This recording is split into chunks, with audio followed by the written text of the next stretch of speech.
बिस्मिल्लाहिर्रहमानिर्रहीम। अस्सलाम वालेकुम। आज के हमारे जो वीडियो का टॉपिक है वो ये है कि शौहर के साथ मिलने के कितने दिन बाद आपका हमल करार पाता है।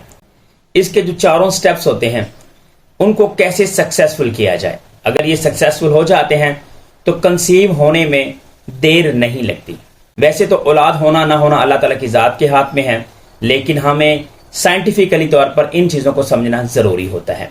सबसे पहला जो प्रोसेस है, फीमेल के अंदर जो जरखेजी होती है वो 100% ठीक होनी चाहिए, यानी कि ओवुलेशन, एग का इखराज खवातीन के अंदर ये मेन होना ज़रूरी है, नंबर 1। नंबर 2 पे है खवातीन के ओवुलेशन के ऊपर रिलेशनशिप का बनना। नंबर 3 पे है कि जब रिलेशनशिप बन गया और इन दोनों का आपस में मिलने का प्रोसेस जिनको बोलते हैं फर्टिलाइजेशन, स्पर्म और एग का आपस में मिलाप फर्टिलाइजेशन कहलाता है। और नंबर 4 पर जब ये नन्ही जान बन जाए, आपका एम्ब्रियो क्रिएट हो जाए, जाइगोट बन जाए और उस जाइगोट का सीधा यूट्रस के अंदर आकर चिपकना, इस प्रोसेस को बोलते हैं इम्प्लांटेशन। इन चारों स्टेप्स को मखसूस टिप्स के साथ सक्सेसफुल किया जा सकता है। लिए वीडियो में मजीद आगे बढ़ने से पहले चैनल को लाजमी सब्सक्राइब कर लीजिएगा। नंबर 1, खवातीन के अंदर जो सबसे पहला प्रोसेस होता है वो होता है फीमेल की जायब मखसूसा, जहां से ये स्पर्म्स होते हैं एंट्री करते हैं। इसको हम एंट्री पॉइंट भी बोलते हैं। यहां पर जितना डीप रिलेशनशिप बनेगा, जितना डीप डिस्चार्ज होगा, उतने ज्यादा चांसेस के साथ आपकी प्रेगनेंसी ठहरेगी, क्योंकि जैसे ही डीप डिस्चार्ज होगा स्पर्म्स वहां पे निकलेंगे और वहां पर सर्विक का मुंह होगा और सीधा स्पर्म्स बच्चा दाने के अंदर ट्रेवल कर जाएंगे और वहां पर सीधा यूट्रस से फॉलोपियन ट्यूब्स के अंदर जाने की कोशिश करेंगे। आपको इस चीज का नहीं पता कि इस बार इस महीने के अंदर कौन सी ओवरी ने एग खारिज किया है, तो इसीलिए ये स्पर्म लेफ्ट और राइट दोनों तरफ ट्रैवल करेंगे उस फीमेल एग को तलाश करने के लिए, क्योंकि ये निजाम इलाही है। जैसे ही स्पर्म्स आगे की तरफ ट्रैवल करते हैं, हम एक साइड को समझ लेते हैं। अगर स्पर्म्स ट्रैवल कर जाते हैं तो सीधा फॉलोपियन ट्यूब्स के अंदर चले जाते हैं। जैसे ही आपने ओवुलेशन के ऊपर रिलेशनशिप बनाया, ये स्पर्म्स आगे की तरफ ट्रैवल करेंगे और सीधा फॉलोपियन ट्यूब्स के अंदर जाकर रुक जाएंगे, जहां पर उन्होंने अपनी फर्टिलाइजेशन करनी होती है।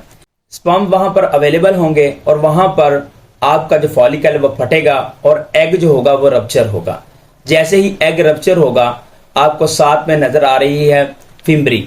ये फिम्बरी अपने रूटीन के साथ उस एग को पकड़ेगी, अपने अंदर समोएगी और सीधा फॉलोपियन ट्यूब्स के अंदर भेज देगी, जहां पर उसका मेल पार्टनर का स्पर्म अवेलेबल होगा ताकि फर्टिलाइजेशन का प्रोसेस हो जाए। जैसे ही फॉलोपियन ट्यूब्स के अंदर आपकी फर्टिलाइजेशन का प्रोसेस कंप्लीट होता है, तो वहां से ये जो ब्लास्टोसिस्ट बनी होती है, ये ब्लास्टोसिस्ट आहिस्ता आहिस्ता ट्रैवल करने के बाद सीधा आपकी यूट्रस के अंदर आकर चिपकती है। अगर वहां पर इसको चिपकाने के लिए, सक्सेसफुल करने के लिए आपको कौन से टिप्स को फॉलो करना चाहिए, ये थोड़ा सा समझ लें। आपको उन दिनों के अंदर कुछ ऐसे काम नहीं करने चाहिए जिससे आपका ये जो नन्ही सी जान, ये जो बेबी, ये जो एम्ब्रियो बना होगा वो वहां से हट जाए, क्योंकि इम्प्लांटेशन एक मेन प्रोसेस है। अगर तीनों स्टेप्स को आपने फॉलो कर लिया, इम्प्लांटेशन सक्सेसफुल नहीं हुई, तो आपका हमल नहीं होगा। तो इसको सक्सेसफुल करने के लिए जैसे ही ये वहां से गुजरता हुआ सीधा आपकी यूट्रस के साथ आकर चिपकता है, तो उस प्रोसेस को बोलते हैं इम्प्लांटेशन। और इस इम्प्लांटेशन को सक्सेसफुल करने के लिए कुछ अहम टिप्स होते हैं, जिसकी डिटेल वीडियो मैंने ऑलरेडी अपने चैनल पर अपलोड कर दी है, ऊपर आपको आई बटन में नजर आ रही होगी। जब आपका इम्प्लांटेशन का प्रोसेस कंप्लीट हो जाता है, तो उसके बाद आपका प्लेसेंटा डेवलप होता है। उसके बाद खवातीन के अंदर हमें ठहर जाने की कुछ अलामत जाहिर होती हैं।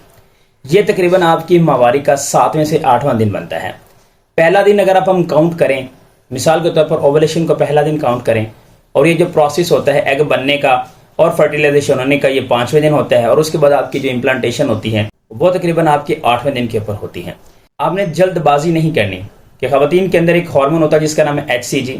जब ये आपका हमल ठहरता है, हमल ठहरने के बाद जैसे ही आपकी इम्प्लांटेशन सक्सेसफुल होती है, प्लेसेंटा डेवलप होता है, तो उसके बाद HCG जो होता है वो बनना शुरू हो जाता है और यही आपकी प्रेगनेंसी स्टेप के अंदर डिटेक्ट होता है। तकरीबन जब प्लेसेंटा डेवलप हो जाता है, तो प्लेसेंटा डेवलप होने के तकरीबन 10 से 12 दिन के बाद आपको HCG की वो वाली वॉल्यूम मिल जाती है जो आपकी प्रेगनेंसी स्टेप के अंदर डिटेक्ट हो सके। जब भी आप प्रेगनेंसी टेस्ट करने के लिए जाओ तो आप जल्दबाजी नहीं करो। समटाइम क्या होता है कि HCG का वॉल्यूम अपने प्रॉपर लेवल के ऊपर नहीं आता। खवातीन जब जल्दबाजी करती हैं, एक लाइन फेट आती है, दूसरी वाली लाइन जो होती है वो डार्क नजर आती है, इस वजह से कंफ्यूजन पैदा हो जाती है। तो आपने जल्दबाजी नहीं करनी। खवातीन ने ये जल्दबाजी अगर की तो फिर कंफ्यूजन क्रिएट हो सकती है। तो इंशाल्लाह वेरी नेक्स्ट वीडियो के अंदर मैं आपको सारे डिटेल के साथ समझाऊंगा कि कैसे कैसे अलामत आती हैं, किस तरह से आप इसका पता लगा सकते हो। उम्मीद करता हूं कि वीडियो आपको पसंद आई होगी। Thanks for watching. Ahmad tips.